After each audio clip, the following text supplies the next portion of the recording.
Gava ku milê hevalê te dikevin, gelo destê ku tu dirêj wî dikî bi rastî piştgiriyeke an vê ku hayê jê hebe dibe sedem ku ew xwehê tenê tirhîs bike.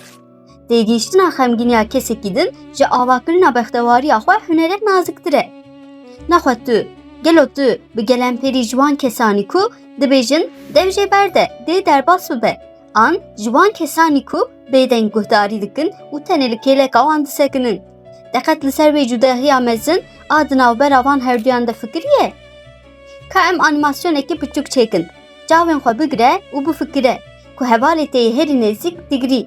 Yekem tiştê ku tê bîra te jê re bêje. Ew hevok mifteya empatiya de ye.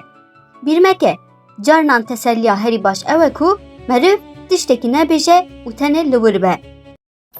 Goteramaya berfire li ser malperameye. û dikarin nêrînên xwe binivîs, xêz an jî bi peyamekî dengî bi me re parve bikin. Ê peyamûtiyem di beşa daxuyaniyê de ne.